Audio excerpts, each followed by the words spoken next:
I will tell you what it's talking about. So, anybody ever seen Red Dawn? I had the craziest experience watching Red Dawn. On watching this film, it's a matter of perspective, right?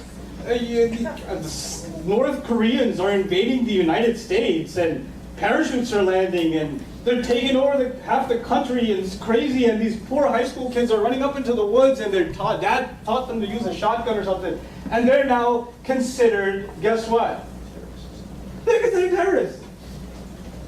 And they're considered insurgents, outlaws. And I'm like, what a matter of perspective. I'm watching that like, no, they didn't just make that movie.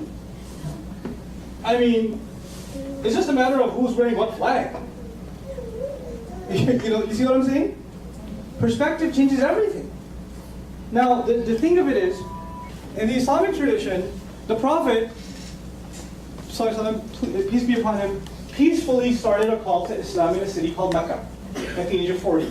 Invited people to this religion, started reciting the revelation that was coming to him. Some people accepted it, most people didn't. People got more and more offended as he continued to recite it. So there were attempts on his life. Then there were attempts on the lives of people who followed his faith. It got to the point where they couldn't live there anymore. So they had to actually secretly escape to another city, leaving behind their businesses, their homes, their families, in some cases. Some people were killed, tortured to death, while not fighting back. They make it to another city where they were welcomed. Most people did accept the faith there. A sort of conglomerate government was formed with the cooperation of Christian and Jewish communities. The Deen society was formed. And then they started preparing for battle with the city they ran away from. Now, from a political science perspective, they have every right to fight the city that expelled them because what's there? Their homes. They were kicked out of their home for no reason. They were the ones aggressed against for no crime that they committed of their own except for believing. Nobody should be oppressed for what they believe, no matter what it is. Now, this is a universal thing. It's not just an Islam thing. So they're in every right. If the United Nations was back then, they would be okay with it. They would be okay with it. Now this war starts, and it's going on, and it happens. There's several battles that take place, and eventually the Muslims win. And how do they win? They actually peacefully march into the city of Mecca with 100,000. They're overwhelmed by the numbers, and they walk in and they don't kill it. They actually pray. And everybody just drops their arms like, there's too many of these guys. And then the Prophet gathers all of the enemies, all the chief enemies that were in battle just a year before, 2 years before, they were out for blood. He gathers all of them and says, I will say to you what Joseph said to his brothers. There's no harm coming on you today. Then revelation comes. This is not the Prophet talking now, it's revelation talking. Revelation comes and says, these criminals that fought you all this time, give them 4 months. Give them 4 months to think about the faith. Take them to a place that's safe so they don't feel intimidated. If they decide that they want to be Muslims, fine. If not, they better not come back, and if they do, kill them wherever you find them. But they have how much? 4 months. 4 months. And in those 4 months, if you want to leave, go ahead, pack your bags and get out of here. If you want to accept Islam, if you come to that decision yourself, you know what? You're an equal citizen. And if not, we don't take prisoners.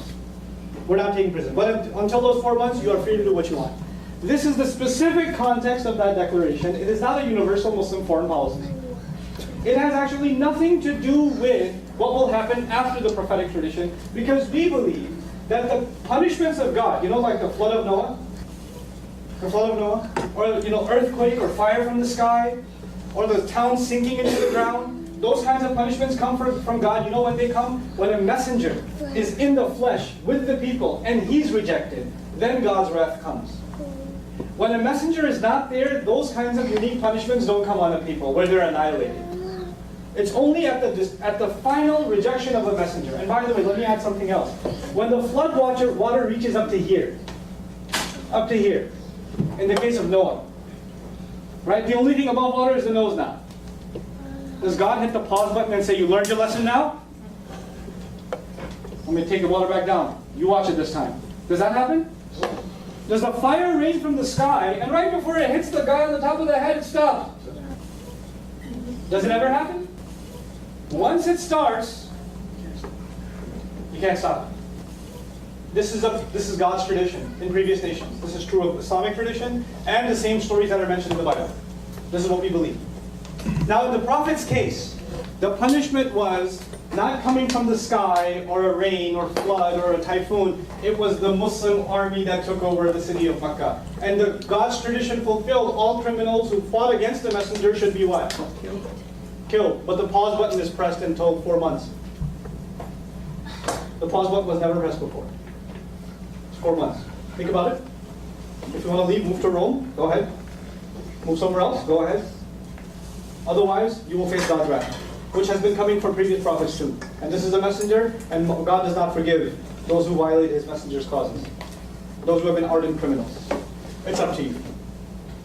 Then a guy came up to the Prophet and said, I don't know where you've been. I was in my house when you were preaching. I never came outside. I never even knew who you were until you just took over Makkah. What about me?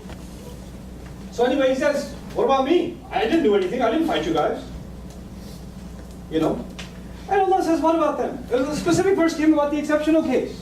Listen, I was talking about battle, warring combatants, and I gave them those 4 months. If one of the other comes, what do? وَإِنْ أَحَدٌ مِّنَ الْمُشْرِكِينَ اسْتَجَارَكَ فَأَجِرْهُ حَتَّى يَسْمَعَ كَلَامَ اللَّهِ ثُمَّ أَبْلِغْهُ مَأْمَنَهُ ذَلِكَ بِأَنَّهُمْ قَوْمٌ لَا يَعْلَمُونَ.